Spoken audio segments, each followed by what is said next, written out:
Okay, so how would we find the unit rate here? When I say unit rate, we want the denominator to go to 1. Okay? So if I want the denominator to go to 1, basically what I'm doing is 3/4 divided by 2/3. Because if I want this to go to 1, what I'm going to ask myself is, what do I do to 2/3 to make it go to 1? I divide it by itself. Well, if I divide the denominator by 2/3, what do I have to do to the numerator? Divide it by 2/3. So I can just look at this instead of doing all of this. I can say, when I'm finding the unit rate, I'm making the bottom number go to 1 when I divide. So I'm looking at this and I'm saying this is a complex fraction. It's got a fraction in the numerator and a fraction in the denominator. It looks like a nasty number, doesn't it? But all that this means is 3/4 divided by 2/3. And if you remember how to divide fractions, we keep the first number, we change it to multiplication, and we take the reciprocal of the second number. You probably learned it as keep, change, flip. Okay, I will say there is no such thing as keep, change, flip. It's multiply by the reciprocal. Because mathematically there is no keep, change, flip, but there is a multiply by the reciprocal. And remember, reciprocal is flipping the fraction over, okay? All right, so now I can just multiply straight across. 3 times 3 is 9, and 4 times 2 is 8. So my answer would be 9/8. Okay, and that would really be 9/8 over 1, but anything over 1, we just drop it, right? Can't we write 2 as 2 over 1? Isn't that just 2? Okay. All right, so let's try this one. What does this really mean? What does this mean? Dividing, this line right here. So you have 5/8 divided by 3/4. It's as simple as that. It looks like a nasty thing, doesn't it? It looks like, oh my gosh, that's so confusing. But all it's saying is I'm taking this fraction and dividing it by this fraction. Well, we know how to divide fractions. We learned that back in 5th grade. Okay, so we're not going to divide by a number. We are going to multiply by the reciprocal. Now, how many of you remember how to cancel? Can I cancel here and here? Do you know what I mean by cancel? Okay, I'm reducing the fraction from the beginning. Is there a number that goes into the numerator and the denominator? 4 and 8. Is there a number that goes into both of those? 2 will. How about 4? Will 4 go into both of them? All right, so if I say 4 goes into that once, 4 goes into that twice, now I can just multiply straight across and I get 5/6. Now what happens if I don't do that canceling? Let's say you don't understand the canceling real well. Well, can you still just multiply straight across? Watch what happens. What's 5 times 4? 20. What's 8 times 3? Now, can you reduce that 20 over 24? What does it reduce to? It reduces to 5/6, doesn't it? I just took care of the 4 way back here. Yeah. In the middle of math class, you need to return it right now? Does that make sense? Okay. All right. Questions? How to find? Yes. So, again, I'm just dividing the numbers? Yes. You're taking this number divided by that number. this number divided by that number. That's all that complex fraction means. And then we get the answer. And then you get an answer. There you got 9/8, here you got 5/6. Do we have to like make the denominator equivalent or like? To what? I can't understand you. You have to speak up. I am confused.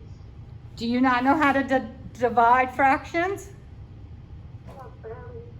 Well, then you'll need to go back into Khan Academy and do some practice on that. That's a 5th grade skill. So if you don't remember, which some of us don't remember, maybe you can just go into Khan Academy and search dividing fractions, and it'll show up with some practices to do. Or you can come see me in the mornings at 8 o'clock, or we can arrange a one-on-one time.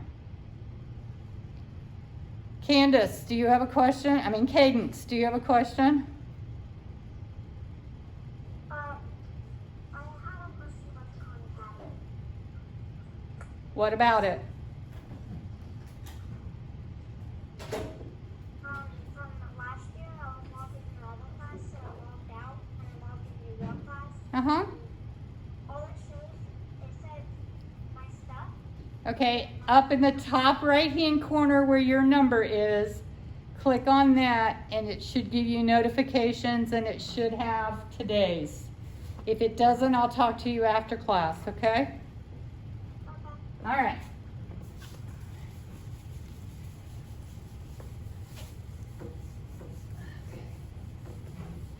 All right, so let's move on to the practice problems. So the first practice problem is a cyclist rode 3 7/500 miles in 0.3 hours. Okay, I expect you to have a piece of paper out right now and you are writing this work down. If I only wanted you to have the answers, I would have just given you the answers and let you type them in and be done with it. But would you have learned anything from just getting the answer?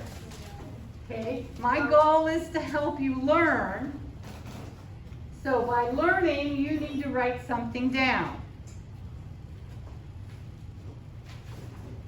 Just putting the answers in the Canvas form to get the credit for it is not doing you any good if you don't understand how to get the answer.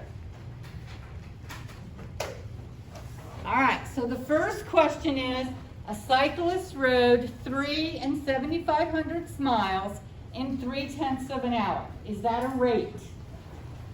Yes. Yes. Okay, we're comparing miles and hours.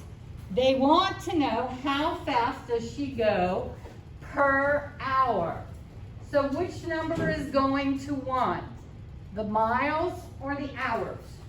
The hours. The hours is going to 1. So I am going to put the hours in the bottom. Okay, I'm going to show it to you 2 different ways. I'm going to put the hours in the bottom. So that's going to give me 3.75 divided by 0.3. So take out your calculators.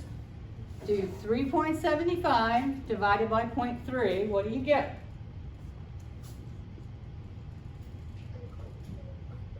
12.5. Now, what does that 12.5 mean? She is going 12.5 miles per hour. That's what MPH stands for, miles per hour.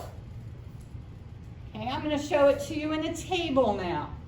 I'm going to have miles and I'm going to have hours. I'm going to put 3.75 and I'm going to put 0.3. What do I want to go to 1? 1 what? 1 mile or 1 hour? 1 hour. 1 hour. So I'm going to put a 1 there. What do I multiply or divide that by to get that? 0.3. Isn't that the same thing I did up here? Okay. Is there another way I could use the table? Ooh.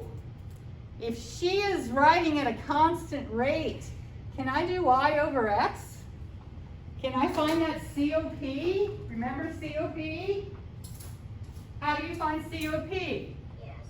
Y over X. So do 0.3 divided by 3.75 and tell me what you get. 0.3 divided by 3.75. 12.5. No, you do not get 12.5. 0.08. 0.08? Is that right? 0.3 divided by, oh, somehow I got 6 pi in there. Yes, it's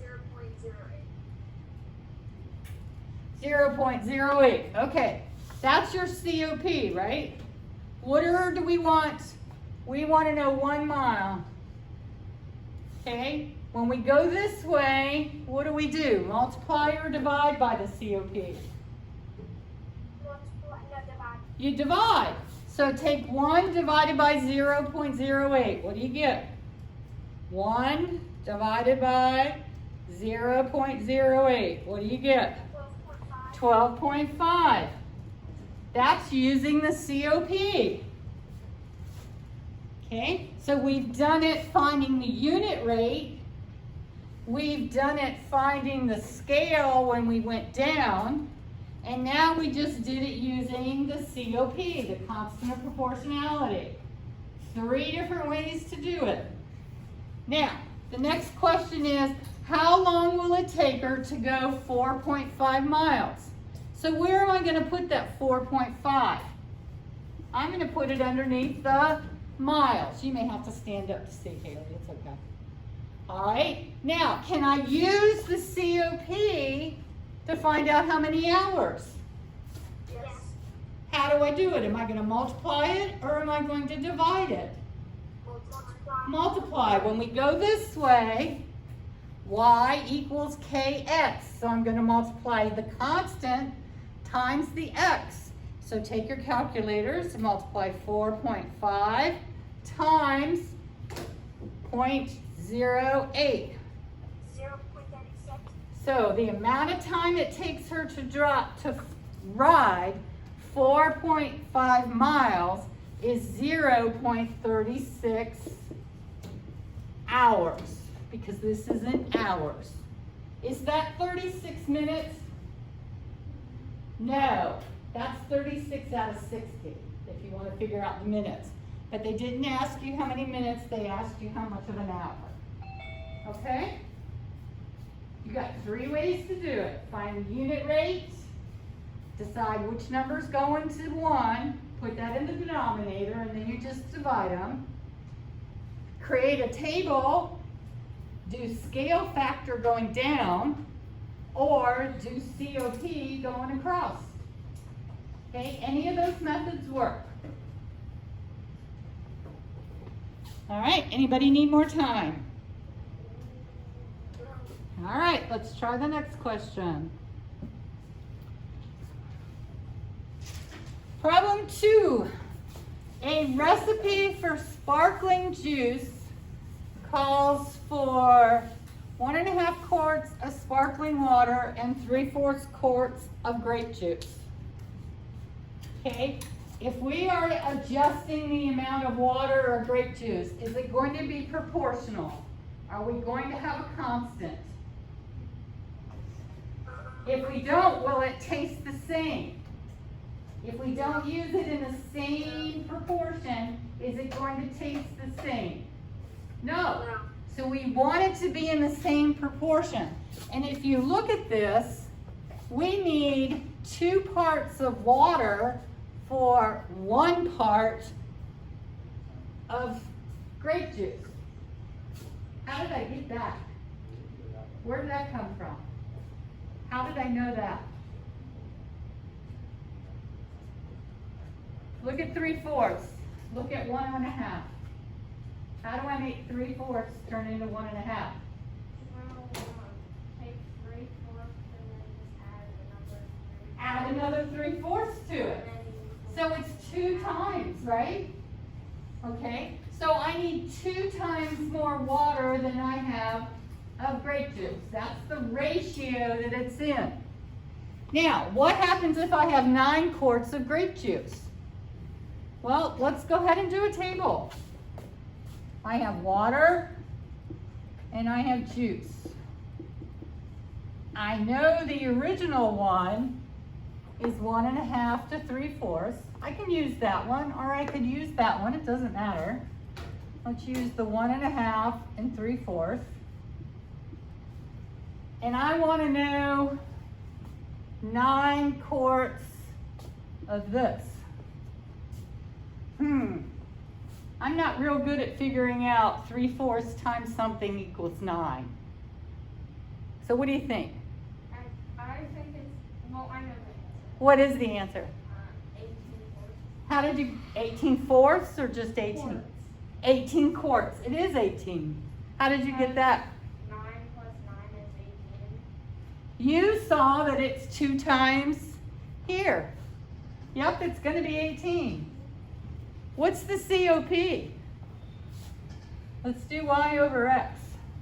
I don't understand how it's 18. Because if I have one of these, if I have one juice, how much water do I have to have? 2. So if I have 9 juice, I have to have twice as much of this. Let's see what the COP is here. Take 3/4, everybody take out your calculator. Do 3/4 divided by 1 1/2 and tell me what you get. 3/4 divided by 1 1/2. 6/12. Which is 1/2, right? Now, when I go this way, do I multiply by the COP or do I divide by the COP? Divide. When you go this way, you divide. Dividing by 1/2 is the same thing as multiplying by 2, the reciprocal. So Lizzie's thing said, she said, all you gotta do is multiply by 2. So it's going to be 18. Now, what if I need 15/4 of water? How much juice am I gonna need? Can I use the COP to do that? Yes. I'm going to multiply 15/4 times 1/2. 15/4 times 1/2. That's my COP. Can't cancel anything, so I get 15/8. 15/8 reduces to 1 7/8. So I would need 1 7/8 quarts of juice. Yes, ma'am. I'm so confused how you got 2 for the 1.5 quarts. Here and here. Yeah. Because I looked at this and said, is there a relationship between 3/4 and 1.5? And I know that 3/4 plus 3/4 equals 1.5. I think of it as money. 75 cents plus 75 cents is $1.50. Okay? Lizzie, she saw it as if I have 2 of these, that makes 1 of those. Okay? So the relationship between the 2 of them is 1 to 2 or 2 to 1, whichever way you want to look at it. Okay? Which is why the COP is either 1/2 when we go this way, but when we go this way, it's 2 because we divide by 1/2. Okay? Remember learning about the reciprocals were flipped if we go the opposite way? Yes. Okay? Good question. All right, now, what if I want to make 100 quarts of punch? What am I going to do? Well, we know this is in a ratio of 2 to 1, right? So I could sit there and say, okay, if I have 2 of these and 1 of those, that makes 3 quarts. If I have 4 of these and 2 of these, that makes 6 quarts. I could make a big old long table, couldn't I? Is there an easier way? Yeah. I'm going to think of this as split in thirds. Why thirds? 2 parts, 1 part. How many parts do I have to make the punch? 3 of them. 2 of 3. Because 2 parts are going to be water and 1 part is going to be juice. So I have 3 parts. Now I need it in a ratio of 2 to 1. So if I have this is 100 and this is 200, if I add 200 thirds to 100 thirds, how many thirds do I have? 300 thirds. And what is 300 divided by 3?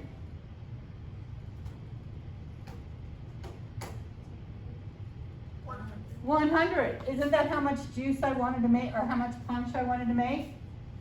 Okay, so I need 200 over 3 quarts of water, and I need 100 over 3 quarts of grape juice. Now, could I reduce those? Yeah, but I can leave them that way too, can't I? And if I add these together, do I end up with my 100 quarts of punch? Yes. Yes, and does it taste like it did when it was here? Yes, because it's in a ratio of 2 to 1. Miss Lynn, Yes. so when you got 2 and 1, were you just rounding to the nearest whole numbers? No, I'm not rounding anything. I'm leaving them as fractions or mixed numbers. If it doesn't terminate, leave it as a fraction. I don't get it. If you take 200 divided by 3, it's going to give you something that keeps going. Take 200 divided by 3. What does your calculator say?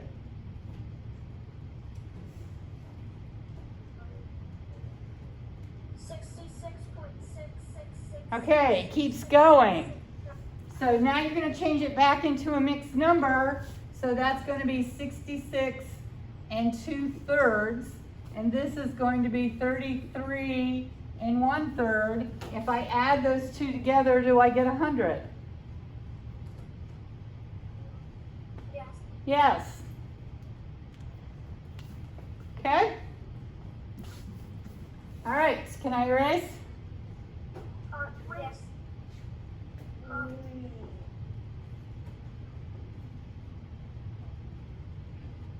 Take a screenshot. Can I erase? Sorry, Jimmy.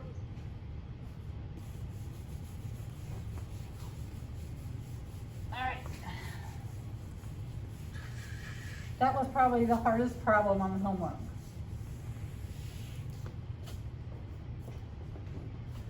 Okay, this one's easy. If I have a circle and I am drawing a scale copy using a scale factor of 2, is it going to get bigger or smaller?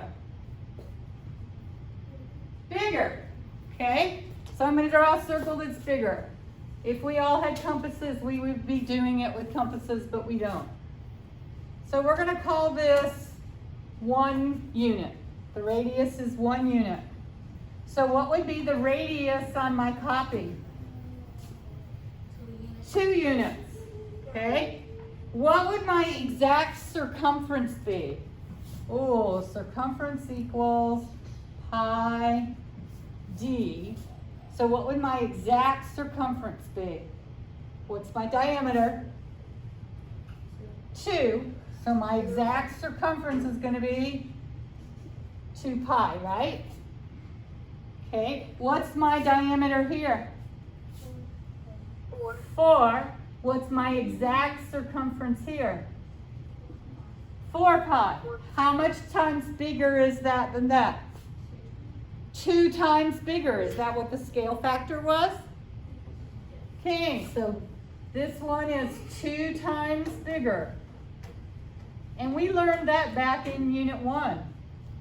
When you take the original perimeter, circumference, multiply it by the scale factor, you get the new perimeter or the new circumference. Nothing's changed. All right, let's see if we remember about area. What's the area of this circle, the exact area? What's the area formula? 8 equals pi squared R2. Yeah. Okay, if the radius is 1, what's radius squared? What's 1 squared? 1. So this area is going to be 1 pi. What's this area going to be? What's the radius? 2. What's 2 squared? 4. The area is going to be 4 pi. How many times bigger is the area? 4. 4 times bigger. Do you remember that from before? That it is the scale factor squared times bigger. And that's because we multiplied this twice. Okay? Yes. Questions on that? No. And if you didn't remember that, could you just make up numbers and figure it out? Sure. No. Okay? That's the easy thing to do. Start with low numbers like 1 and 2. Okay? Stay away from fractions. Questions on that one? I told you that one was easy. All right, very last problem. We have this notebook, and we want to put a map of Kansas inside it. We only have but so much room on the page. So we need to figure out what scales to use. Oh, I missed a problem. All right, problem 4. This one's even easier. What do I want to, if I want to know which one's cheaper, what do I need to figure out? How much it costs per one? How much it costs per pound, right? Unit rate. What do I want to go to 1? The dollars or the pounds? The pounds. The pounds. So I'm going to put the pounds on the bottom. So I'm going to take 1450 and divide it by 1 3/4. Take out your calculators. 1450 divided by 1 3/4. How much does that cost per pound? Take out your calculators. 8.24 times 1.4. It's money, so where does money get rounded to? It is rounded to the nearest tenth. Not the tenths, the hundredths. So it's going to be 8.2 what? 28 or 29? If I remember right. 280.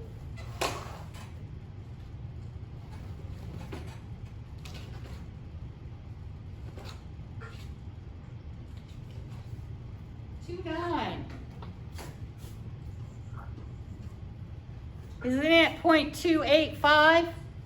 Isn't that what it was? Okay. Yes. How about this one? We're going to take the money, 26.25, and we're going to divide it by the pounds because we want to know the cost per pound. So what do you get for per pound? 26 point, 26.25 divided by 2. no, 2.5. How much?